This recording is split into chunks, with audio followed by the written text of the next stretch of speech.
Bill Maher brutally criticized Newsom and explained why he has a big conflict with him. According to Maher, politicians, including people like Newsom, are destroying America.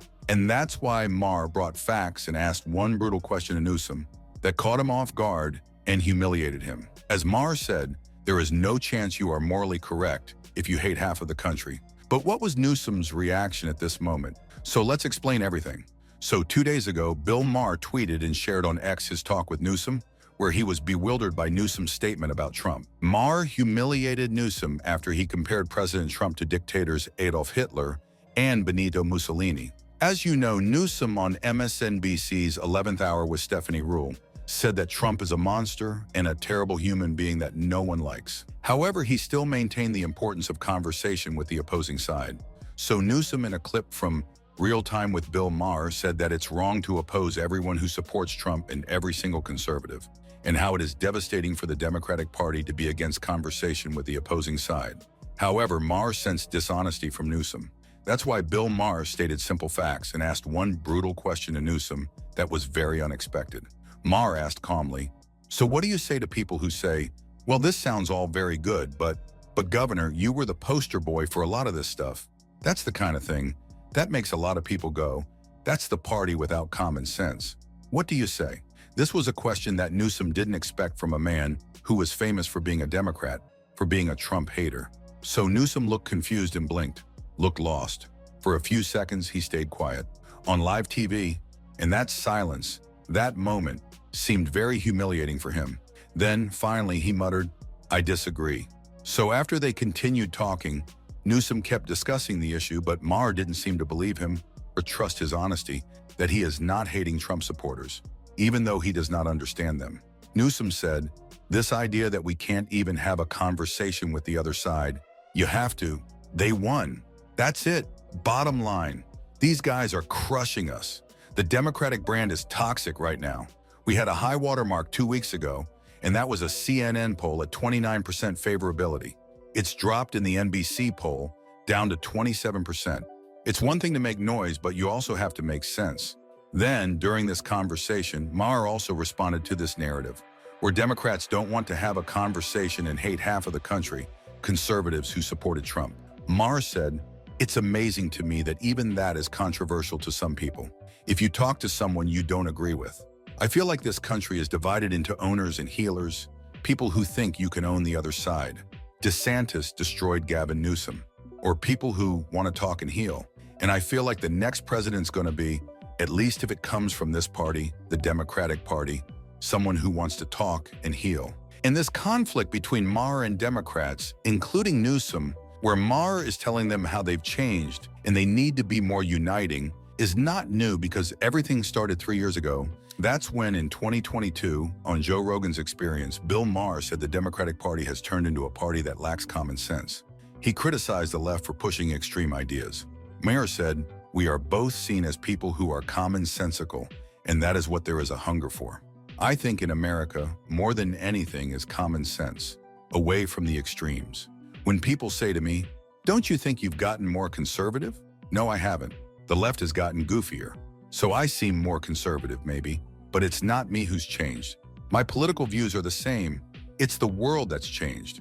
But Maher seemed like he was losing hope for Democrats with so many insane ideas that he had heard from them. Maher continued, "I'm always saying to the Democrats, just don't be the party of no common sense, and you will be surprised with all the amazing success you will have."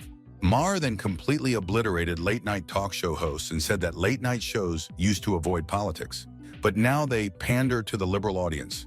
He said you can't really succeed in late-night TV anymore unless you're political and clearly on the left. He included Saturday Night Live in this criticism, saying Elon Musk was right to point out that it feels more like a platform for woke ideas than a comedy show.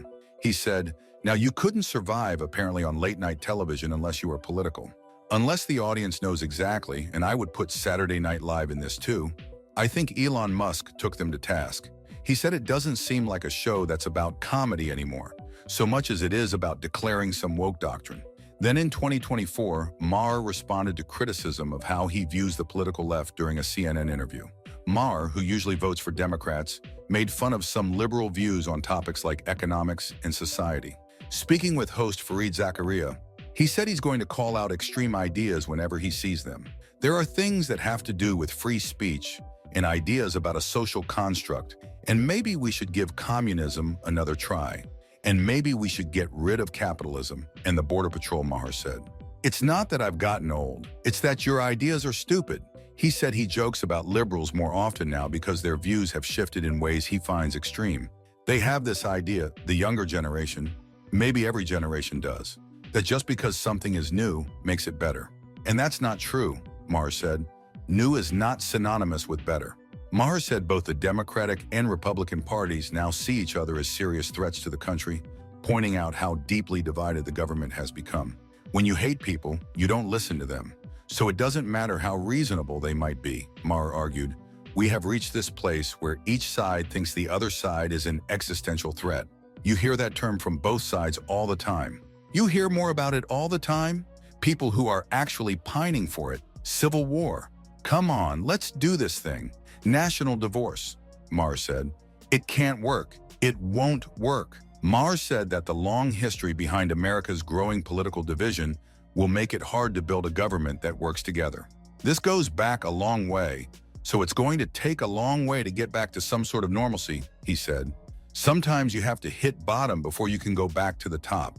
And now in 2025, Maher warned that the Democratic Party could lose its political relevance if it keeps pushing away voters with very unpopular cultural views. After their major loss in the 2024 presidential election, the Democrats are struggling to figure out their next steps. Some members see the defeat as a rejection of extreme ideas, while others continue to support those movements. Maher said on his Club Random podcast while speaking with musician Winston Marshall, there will always be the people in the rear guard, just like there are people who are still wearing masks, you know? Once you start something, you get a certain amount of cult followers for anything, and then the true believers never die.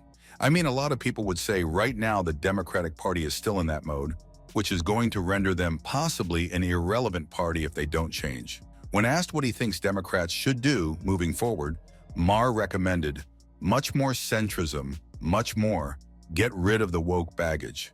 Maher called himself an old-school liberal, drawing a line between liberals who aim for a colorblind society and woke individuals who put race at the front of everything. He said, just do something that would make Americans go, you know what? Good, because Trump is starting to really make me nervous. Therefore, after seeing so many insane ideas and unwillingness from the Democratic Party to find common sense with American people, it was difficult for Maher to believe what Newsom was saying about necessity for talk with Trump supporters. That's why Maher's asked him a brutal question that Newsom didn't expect and got humiliated on live TV. According to Maher, all of this has gotten out of hand. He called for more understanding and open conversations, saying that pushing people away or judging them just because of their political beliefs harms the unity of society. He sees conversation as a crucial tool to unite Americans. And that's it for today.